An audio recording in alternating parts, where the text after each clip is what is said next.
Good afternoon, ladies and gentlemen, and welcome inside the latest edition of Across the Cavs. Zach Weiss with you, keeping this intro nice and short. Very special guest introducing him right after this on Network 216. Let's go!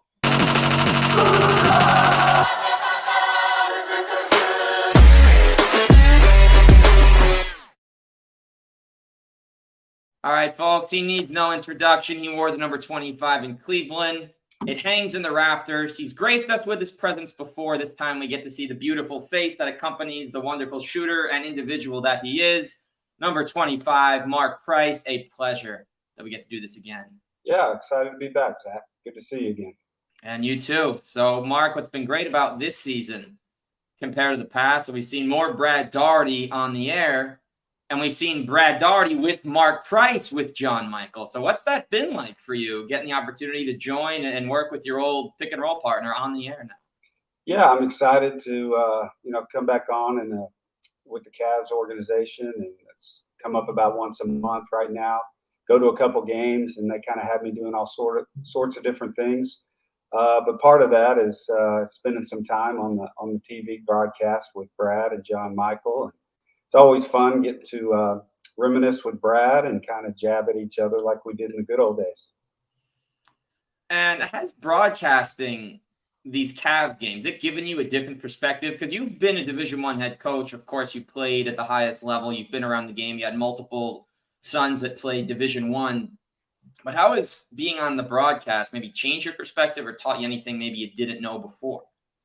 Well, fortunately, I've done some broadcasting in the past. Matter of fact, a while back, I actually did some broadcasting for the Cavs. I did a little bit for the Hawks as well, and so yeah, it is a different perspective. I think broadcasting, you're doing so much of it on the fly. You're watching the games live in person, and so you don't get to prep a lot as far as exactly what you're going to say, and so you just kind of have to feel it as it goes and kind of comment on the things that really pop out at you as the live action is happening on the court.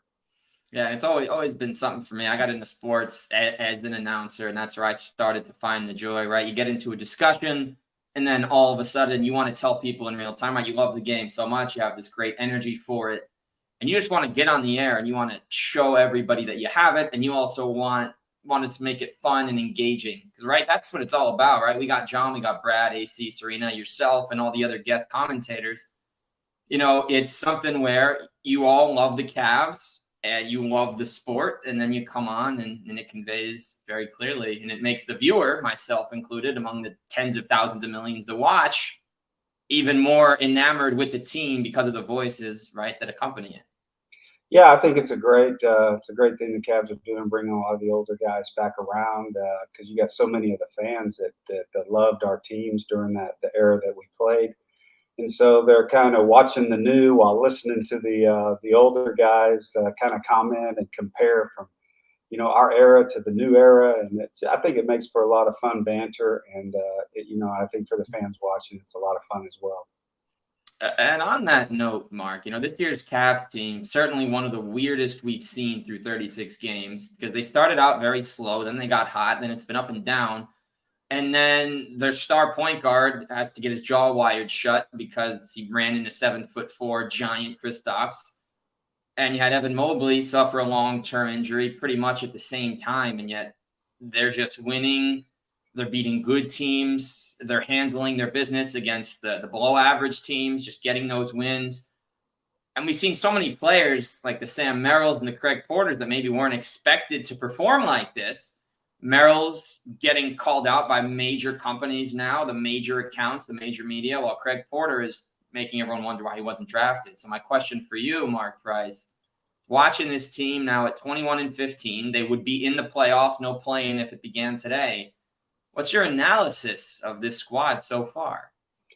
Well, before the season started, I really believe that this was a top 4 team in the Eastern Conference. I think that's going to play out that way as the season goes along. Obviously, I think everybody's been a little disappointed with the quote-unquote slow start, but, I mean, there's been so many injuries and guys in and out of the lineup. It'd be interesting. You may have this stat, Zach, of how many games they've played with their full roster. It hasn't been many. And it's but the bright side of all that are some of those names that you mentioned, the Craig Porters, the Sam Merrills, the guys that weren't expected to really play at all are all of a sudden making an impact and kind of holding the fort down, so to speak, while getting playing time that they wouldn't have got. It's been great for them. It's been great for the Cavs, and I think in the long run, when the Cavs get everybody healthy, they're going to have one of the deeper benches in the league. And so it should bode well for them come playoff time, getting all these younger players some real serious game time experience, so that when their kind of core four gets back and they have this bench bunch now added to it, I think it's going to make the Cavs a tough out come playoff time. There's no question about that.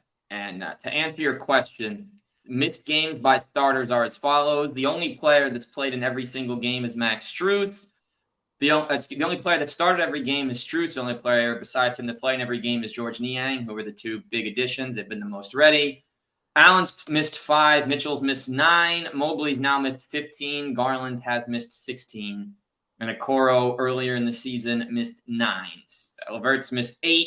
And Tristan has a few DNP-CDs. So yeah, it's been up and down. But on the note of Craig Porter, Mark, who's shooting 50% from the field and just 16 minutes a night is averaging 7, 3, and 3. So if you per 36 his numbers, he's averaging almost 12 or 13 points per game, close to 6 or 7 assists. He was undrafted, but he's shown such a nice poise in the mid-range, a strength to create his own shot from 15 feet and in.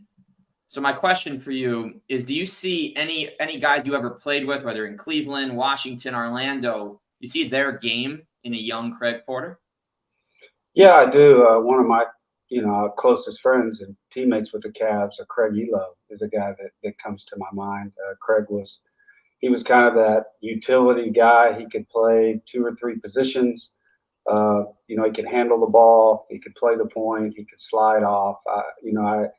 I get a lot of reminders when I watch Craig Porter play of my days with Craig Elo on our team. And so another guy, a blast from the past that reminds me, because he does have good size at the point guard position, is a guy by the name of Derek Harper. Is a guy that comes to mind, just a guy that would run the team, was crafty, could score the ball, good defender, just an all-around good player. And, Craig Porter's definitely in that mold. And so those are a couple guys that kind of his game reminds me a little bit of. And if he can have the consistency, right, of a Derek Harper, who's spent an incredible career with the Mavericks, before bouncing around a little bit at the end, and of the shooting defensive combination, right, of Craig Elo, I think that even if he never gets a chance to be a full-time starter in Cleveland, and it's way too soon to make that assessment, I think, right, having that type of guy around is shooters are going to want to join this team if they're not here already, because getting passes from him and running the pick and roll with him is going to be so fun and so efficient. Yeah, you're exactly right. And, he's definitely made a name for himself with his opportunities that he's gotten. And so it'll be interesting to see down the road. I know Cavs fans are really enjoying watching him play, and hopefully he stays. But regardless of the numbers game down the road, I think he's made himself an NBA player, and he will not have trouble of finding a team to play on if that time ever comes, because of what he's been able to do in a short amount of time here in Cleveland. And he's not even the first undrafted Cavs point guard of the last decade to make an impact big enough to reach to a significant situation, a la Matthew Dellavedova, coming in undrafted, starting games, then playing a key sixth-man role, and eventually the number 2 option in the offense on a team that took one of the greatest offenses in history in those Warriors down 2 all-stars with the Cavs to 6. And then you get Craig Porter bringing that same tenacity and just bringing that, I'll be ready no matter how many minutes I get. Right. And for you yourself, Mark, when you came into the league, right, your first season, you weren't a starter. The point guard room was so deep. So you use that first season, you get any chances to show what you have, it's going to springboard you into further opportunities as you develop your career. Yeah, no question. Even though I was drafted, 25, first pick of the second round, teams were really deep back then. Cavs already had a starter in John Bagley, some other point guards on the roster as well. And, I was coming in, on the smaller side of things as far as NBA goes. I was about 6 feet, 175 pounds. There probably wasn't a lot of people that thought I would, be a star in the league, much less be a starter. And so I did play off the bench my first year, but I think I showed enough to the organization and that they eventually traded Bagley. Although they did draft Kevin Johnson, and I had to beat him out in training camp in order to get the spot, which was a big chore in itself. But once I got that opportunity to start, I grabbed hold of it, and loved running these teams and playing with my guys, Brad, Larry, Ron when he was there, Hot Rod, Craig Elo, all those guys. I loved being kind of the engine that made it run. And even though I could score the ball, obviously I had so many weapons to work with when we played. And so it was so much fun for me every night, just the opportunity to go out there and run the show for the Cavs. Sure. And even though, Mark, it's been a little while, right, since you last suited up for Cleveland, but with all the injury situations that have happened to us, let's make a hypothetical here, right? And I guess we could do this in 2K for sure, but we'll do a hypothetical. So let's say you have the Cavs fully healthy lineup, their current lineup. I'll go current lineup. So Donovan Mitchell, Dean Wade, Isaac Okoro, Jared Allen. Starting at the point guard is yourself. So we're putting you, Mark, at point guard. So what do you think putting a prime Mark Price in this current Cavs lineup running the point would look like? And how much fun would it be to play with these type of players? Well, it would be fire is what it would be, and no doubt. Having Donovan Mitchell as a running mate, those big guys, it just reminds me so much of our teams that I played with, with all the big, with Brad and Larry and Hot Rod, had so much length on the inside and the ability to penetrate and dish to those guys, but also playing with great, I look at playing with Donovan Mitchell would have been like my opportunity that I played with Ron Harper when he was with the Cavs, a dynamic two guard that could really get you a bucket. And so, yeah, I mean, you just got so many options. I'd be like a kid in a candy store, playing with those guys. We'd have all kinds of fun for sure. And we'll definitely keep an eye, put on the VR helmet, and hope that one day we get that fictional opportunity, whether it be real or not. Great to imagine, because you put Donovan, All-NBA second team, former All-Star starter, next to a 40% three-point shooter averaging 7-8 assists a game while getting 20 points a game in an era that, if you translate now, Mark, you take those types of shots, now you're probably looking at 28, 29, right, based on the higher scoring of the modern game. I'd say we're looking at a 60-win team. Well, we'd be very good, and it would definitely open up so many opportunities more, for me, because, it's funny because twice I led the league in 3-point attempts, shooting 5 a game. So that just tells you, that's a first quarter stat these days for a really good shooting point guard. And so, yeah, my numbers would definitely have skyrocketed in this era for sure. Just, because I would be getting up 12, 13 threes a game. And so at a 40% clip, that's going to jump you up quite a bit. So, yeah, it would be a lot of fun for sure. And the other thing is they can't hand check you and knock you to the ground all the time. So I'd probably be able to play about 5 more years. And that would be one, right? You get more stats, more numbers, probably get a couple more All-Star appearances from the 4 you already had. And then we're looking at a first ballot Hall of Famer right there. Well, you're probably right. And even though between you and me, I should be in the Hall of Fame anyway. I agree. But, yeah, I don't know what's going on there, but we'll see. Right. In a certain instant, you think about, and there have been players that got in not only for the merit of their numbers, but their impact on the team before, right? You think about, and I guess what you'd have to do is, if you can modernize the stats you put up, because you average 15 points, 3 boards, 7 assists, 40% from 3, 90% from the line, including 3 straight years, 95% or better, which sounds fictional, but was very much real. And if you modernize those numbers, look at your field goal percentages. You never shot more than 13, 14 times a game. You'll probably take 21 or 22, and still with a balanced offense, looking at 25 points, 8 assists, which nonetheless, not to get too far on this, but I do think, Mark, in the modern era, you would just, and I know you agree, you see it, you call the games, you've been around, you'd just be such a fun player, and definitely be a fan favorite, getting your highlights tweeted out every single day by the Cavs, by NBA. You'd probably be a House of Highlights favorite with those handles too. Well, my game definitely would have transferred over to this era, no doubt about that. And yeah, I mean, I feel like, even I don't know what they're looking at for the Hall, but I can't imagine many other first team All NBA guys that have made first team All NBA and guys that have been 40, 50, 90 club and all those situations that aren't in. There's probably not many of those that aren't in, and so yeah, we'll see. I think they're slow on the trigger, but hopefully one day. And finishing out on your playing career, then we're going to get a little more modern here. But we talk a lot about your days with the Cavs, but like many stars before you and after you, you spend the bulk of your years with one team, as you did in Cleveland. Number ended up in the rafters, but you played with Washington, you played with Golden State, and you played with Orlando over your final couple of years.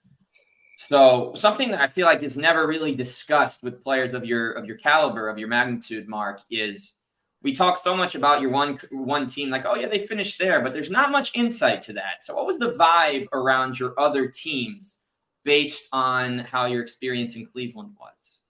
Well, there's really no way to compare it because playing 9 years for one organization, and like I said, it was I was so comfortable with my teams here in Cleveland.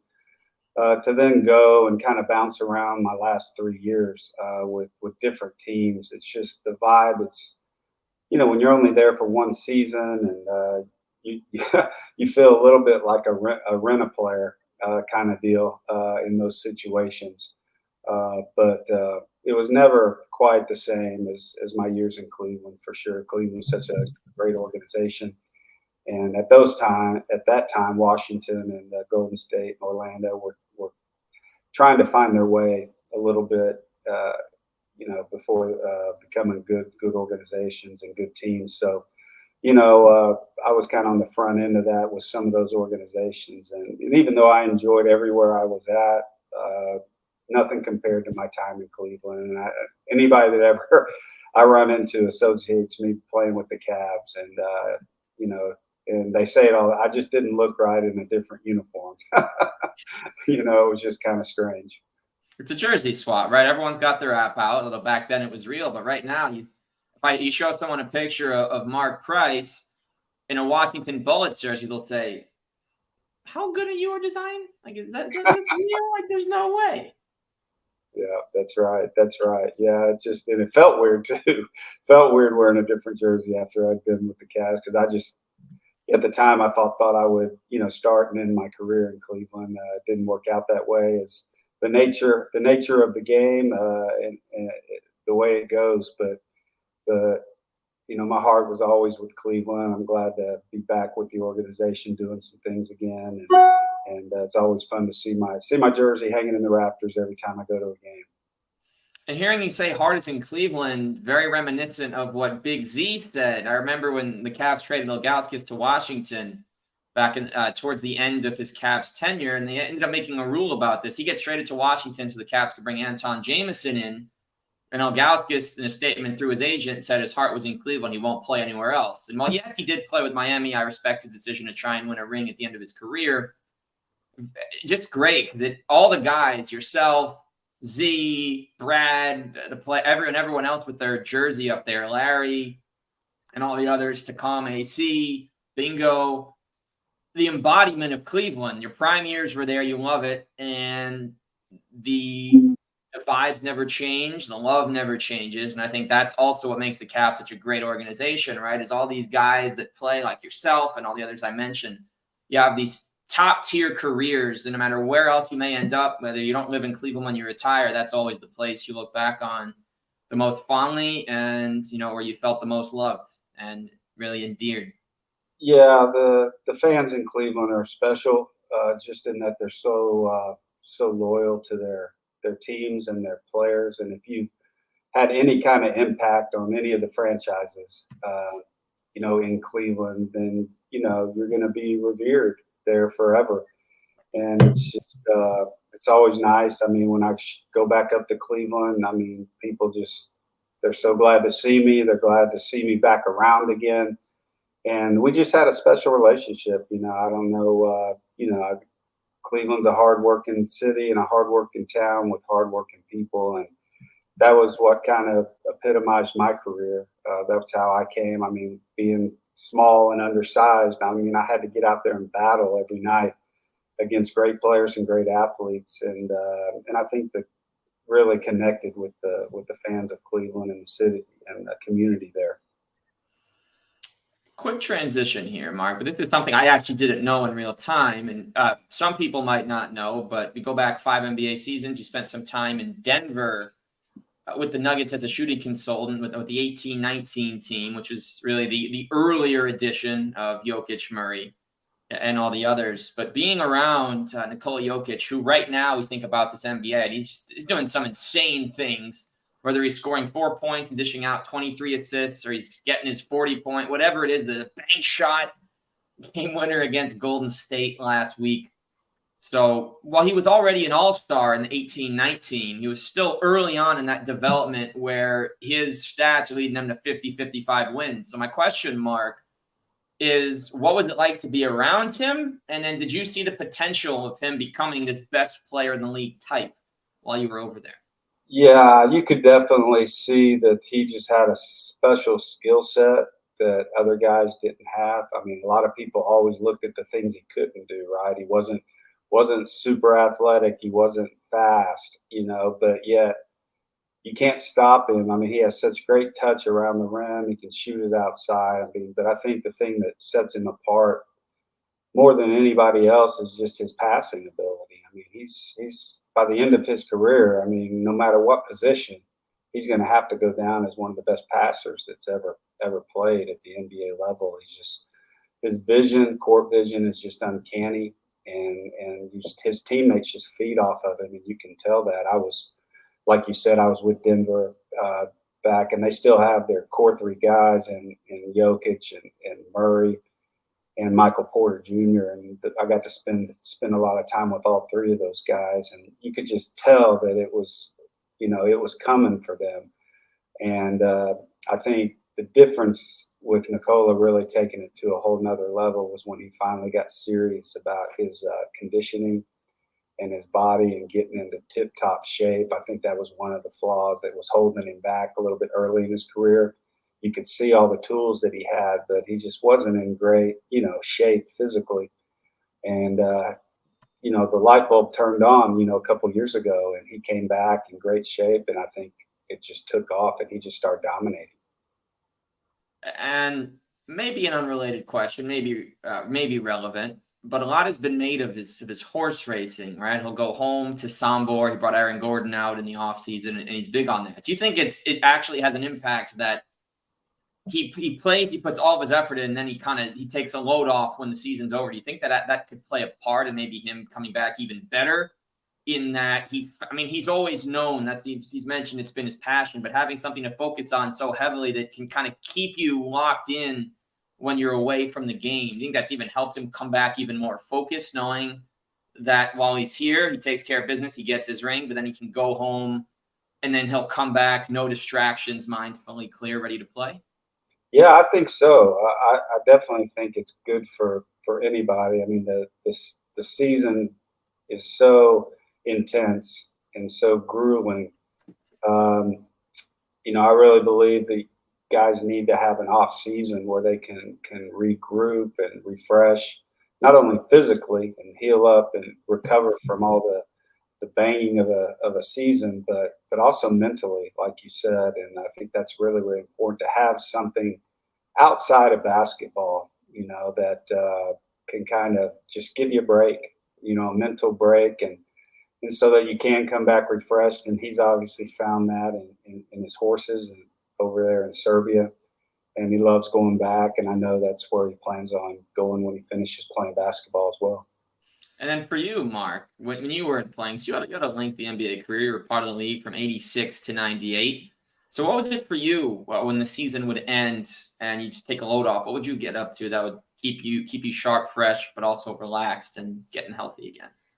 Yeah, I think taking some time off, like I said, was always huge. I got married early when I was in the league, started having a family, really focused in on getting to spend because we traveled so much during the season and all that. Really spending a lot of time with family. Was very involved in our church when were in the Cleveland area as well. I did some singing a little bit here and there that some people may know about but don't. But I always grew up singing in the church, and so there's other things that I got to do that I enjoyed that kind of took my mind off of the grueling part of the basketball season, just to step away from it until it was time to get to work again. And you mentioned, having a family. So you have two sons that play Division One. Brent Price, who spent a couple years at Liberty, and your older son Hudson, who some might not know this. So he played at Charlotte, where you spent a couple years as the head coach. So a two-parter. We'll start with part one, then come in with part two. What was it like getting the chance? And you had spent a lot of time. To those that don't know, Mark coached at all levels. He was in the NBL for a little while. He coached at high school, coached at the community college level, coached collegiately. He was everywhere. Spent time with the Charlotte Bobcats. He was all over the place. But what was it like to? And of course, you coached him, I'm sure, growing up, and you got him started on basketball. But getting to see him play Division One for you, what was that experience like? Yeah, it was great. And just to make a little correction, Brent Price was my brother who actually played in the NBA as well. Oh, Josh Price. I'm sorry, Josh Price. That's on me. This is Josh. He played at Liberty, but Thank you. yeah, I just wanted to correct that. Thank you. But Hudson started out at TCU out of high school, played a couple of years at TCU. And then when I got the job, I was with the Bobcats, and then I got the head job at UNC Charlotte there in Charlotte. And then Hudson came and played for me for a couple of years, and that was a lot of fun. I mean, challenging in some ways. I mean, you have the fans that are like, well, he's favoring his son, and all these kind of deals that you have to deal with. But we had such a great relationship, and Hudson handled all that stuff so well. But really, really good player for me, and I it's just so much fun because how many dads get to spend just about every day with their college son. It doesn't happen much, so just to get to be around each other and to get that extra time with him, much less get to coach him, was one of the highlights of my coaching career for sure. And can you name any of the other, it's off the top of your head, any other father-son duos of these recent years that had that similar opportunity to you? Because there's been it's a surprisingly large number. Yeah. I think there's a lot. Just a couple. You had the McDermotts at Creighton. Just recently, Jim Boeheim at Syracuse had a couple of his sons played for him. I know Steve Alford had when he was at UCLA, his son played for him. Yeah, you see it a lot, and I think it's really cool. It can be challenging from both sides of it. You have some people that say, "Hey, don't do it; it causes too many problems with everybody else." But but I think it's just your family. You enjoy being together, and you trust each other, and I think it's great to have that and coach that on your team. And I also think it's crazy that we've had an instance now of Seth Curry, who's married to Doc Rivers' daughter, played for him in Philadelphia, and then Doc got to coach his son Austin in LA. And I don't think that George Karl ever had Kobe when he was in the league. I don't remember if they were ever together or not, father son. But it's crazy, right? So talk about the college relationship, and then all of a sudden you're in the NBA. You're traveling, and all of a sudden you got your dad on the road trips with you, calling the shots. It's like, man, here we are. Yeah, that might be a little strange, for sure. But yeah, you don't see it at the NBA level as much. No, and we'll see. We'll see if it does happen again. We might get the. What would you think, Mark, if this does happen? It's been rumored for a long time. Bronny James is currently at USC, expected to declare for the draft after the season. LeBron still seems to be playing not at the top of his game, but at a very high level. So what do you think that would actually be like? So we got the Griffies in Major League Baseball. They even homered back-to-back in the batting order. But what do you think that would be like if we actually get to see LeBron and Bronny really officially play on the same NBA team? Well, I think in LeBron's mind, he's going to try to make that happen. Probably he may have to buy a team. he might have to buy a team to make it happen. I'm not saying Bronny won't make it, but he's just seeing a few of his stats at USC. Right now I don't know if he's first round NBA guy or not. Obviously, he's coming off his heart issue and things like that. But yeah, I think LeBron's definitely got plans, and the way LeBron kind of runs things in some ways, it probably will happen at some point. We'll have to wait and see.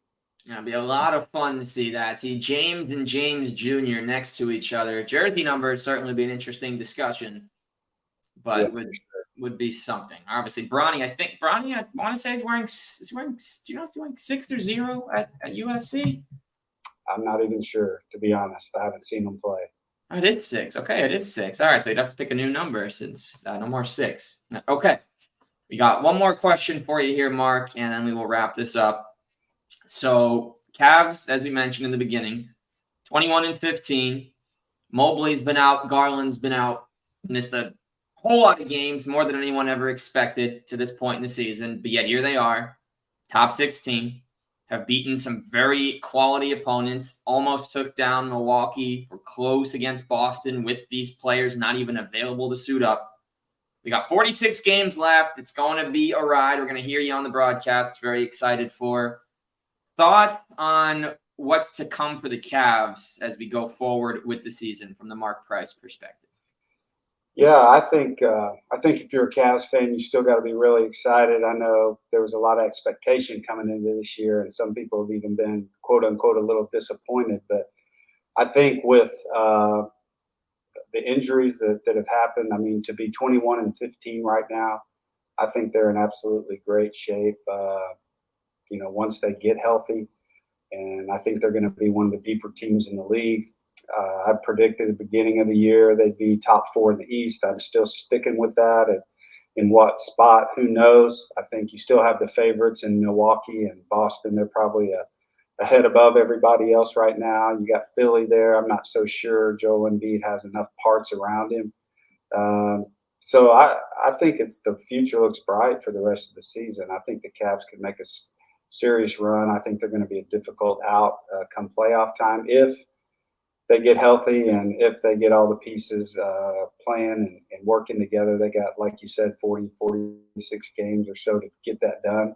And it'll be a fun ride watching it. And hopefully they've learned from last year's, playoff debacle, which everybody talks about. But, I think the learning experience going through that, the physicality that New York brought, I think the Cavs' eyes should be wide open this year coming into the playoffs, knowing exactly that, hey, it is a different season. It's a different level. It's a different intensity than the regular season. And hopefully they will grow from last year. And cannot wait to see how things continue with Jared Allen playing the best basketball of his career. That's already included an all-star appearance. See Donovan Mitchell knowing he doesn't have to score 50 right now. He can get his 50s 20 to 30. Other guys will step up. Sam Merrill, already 28 years old, showing that he has some serious NBA life in him, coming from a world-class organization like the Bucks that have already won a championship. And it is going to be a ride as we get the Cavs in Paris as their only game of this. It'll be saying bonjour, oui, oui, and probably not learning too much French because we'll be in practice and eating croissants when they wake up, right? There you go. Yeah, hopefully this trip and the jet lag and everything won't take too much out of them when they come back, and they can keep the momentum going. They're in an opportunity right now. They got some winnable games against beatable teams. And like you said early on at the beginning, they've been taking care of those games. Hopefully that'll be the case as we move forward in this season, and they can continue to jockey for hopefully maybe a first-round home court advantage series come playoff time. And you can ask for nothing more than that. And so, Mark, final thing for you here is you host the Mark Price for 3 podcast with Aaron Conrad. So for those that don't follow you at Mark25 Price, and for those that do, where can we find your podcast? You can find it really on any of the places where you do podcasts. You can pull it up, like you said. Mark Price for 3 is the name of the podcast. Would love to have you to play off. We usually discuss, basketball in a couple segments, and have a faith section as well each week. It's been a lot of fun. I've already, when it first started, I knew nothing about podcasts, and we just recorded our 62nd episode this past week. So we're still going. I'm still enjoying it, and it's a lot of fun. So if you get a chance, check it out, and I think you'll like it. All right, Mark Price, thank you for joining today, and excited to chat again with you down the road. All right, Zach. It's always a pleasure, man. Good luck. You too. He's Mark Price, Zach Weiss. This has been Across the Cavs on Network 216.